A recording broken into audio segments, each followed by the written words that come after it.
نماز کے بغیر جو اپنی زندگی گزارتے ہیں ان کی زندگی میں سوائے ٹینشن اور دکھ کے ہو کیا سکتا ہے؟ خشوع کے ساتھ نماز کرنا سیکھو. نماز پڑھنے کے بعد آپ ہلکے پھلکے پاؤ گے اپنے آپ. رکت کے ساتھ اللہ کے حضور گڑ گڑاتے ہوئے سجدے کرو, اس کا اپنا سرور پاؤ گے.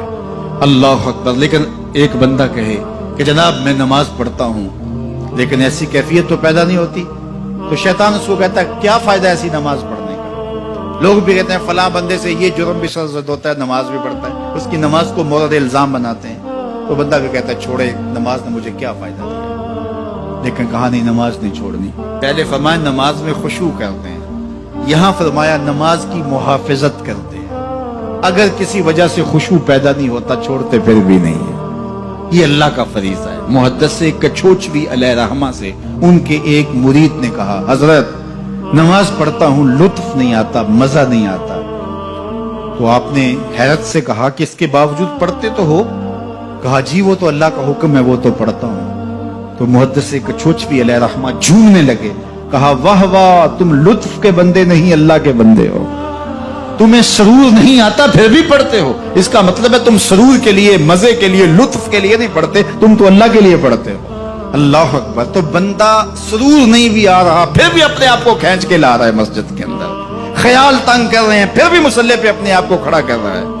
سوچے اس کو آوارہ پتے کی طرح کبھی ادھر پھینکتی ہے کبھی ادھر پھینکتی ہیں, لیکن پھر بھی وہ کھڑا ہوا ہے کہ میں نماز پوری کر کے جانی ہے. بار بار کبھی بھولتا ہے لیکن پھر دوبارہ نیت مان کے کھڑا ہو جاتا ہے, نہیں میں پوری کر کے جانی ہے. یہ کیوں کرتا ہے؟ میرے اللہ کا حکم ہے. تو خشوع کی وہ کیفیت نہ بھی ہو تو کہا محافظت پھر بھی کرتے ہیں. یہ خوش نصیب لوگ ہیں. اولئک هم الوارثون, یہ لوگ وارث ہیں. یہ لوگ جن میں یہ خوبی ہیں یہ وارث ہیں. کس چیز کے وارث ہیں؟ مال کے, دولت کے, کوٹھیوں کے, کاروں کے, محلات کے. کہا الذین یرثون الفردوس, یہ جنت الفردوس کے وارث. ہم فیہا خالدون, اس جنت سے وہ کبھی الگ بھی اس میں ہمیشہ رہیں گے. کیونکہ موت کو بھی موت آ چکی, اب موت بھی نہیں, اب ہمیشہ رہیں گے. اللہ تعالیٰ فرمائے گا عددی تم جنتیوں کیا راضی ہو؟ اہل جنت کیا تم راضی ہو؟ تو وہ کہیں گے ہمیں کیا ہوا کہ ہم راضی نہ ہوں, ہمیں تو وہ ملا جس کا ہمیں تصور بھی نہیں تھا. ہمیں جنت مل گئی, محلات و قصور مل گئے. جو سب سے آخر میں جنت میں جائے گا, سب سے آخر میں, جس کو ہماری پنجابی میں پھاڑا کہتے ہیں, سب سے آخر میں, اس کو جنت میں کتنی جگہ ملے گی؟ جو بندہ سب سے آخر میں آتا اس کو دھوپ میں جگہ ملتی ہے, جو اس سے تھوڑا سا پہلے آئے گا اس کو برآمدے میں ملی, جو اس سے پہلے آیا اس کو اندر جگہ ملی. ایسے ہی ہوتا ہے. تو جو سب سے آخر میں جائے گا جنت میں تو وہ سب سے بڑا گناہگار ہوگا, اور جہنم کے رگڑے سہ سہ کے وہ جہنم سے نکلے گا سب سے آخر. بخاری شریف میں تذکرہ موجود ہے. اللہ کے حضور حاضر ہوگا اور اللہ اس بندے کو کہے گا بتا کیا چاہیے؟ وہ کہے گا مالک مجھے یہ چاہیے. اللہ فرمائے گا لکا ما تمنیت, جو تو نے آرزو کی جات سب کچھ میں نے تیری جھولی میں ڈال دیا, اب جنت میں چلا جائے. اب اس کو تو یہ ہوگا سایہ دیوار میں جگہ مل جائے تو غنیمت ہے, جنت کے کسی درخت کے نیچے جھونپڑا لگا لوں تو کافی ہے, چلو کوئی 2 مرلے کا 3 مرلے کا کٹھیا بھی مل جائے تو کافی ہے. اس کے لیے تو اتنا ہی کافی کہ جہنم سے نکل گیا.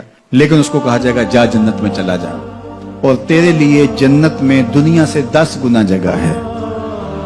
دنیا سے, بخاری کی روایت, 10 گنا جگہ. یہ 7 بر اعظم پہ پھیلا ہوا جہاں, اور اس کو 10 سے ضرب دے, اتنی جگہ اس کی ہے جو سب سے آخر میں جائے گا. جب اللہ یہ فرمائے گا تو وہ کہے گا اتسخر وانت الملک, میرے رب تو مجھے رب ہو کے مذاق کر رہا ہے, مالک ہو کے مجھ سے مذاق کر رہا ہے, بادشاہ ہو کے مجھ سے مذاق کر رہا ہے. اس کو لگے گا ہی نہیں کہ مجھ کو, میں ساری زندگی پاپ کرنے والا لیکن ایمان کا چراغاں تو اندر تھا. اللہ اکبر. آج نکلے گا تو جنت میں سب سے آخر جانے والے شخص کو کتنی جگہ ملے گی؟ دنیا سے 10 گنا جگہ دنیا سے سب سے آخری شخص کو, پھاٹے شخص کو ملے گی.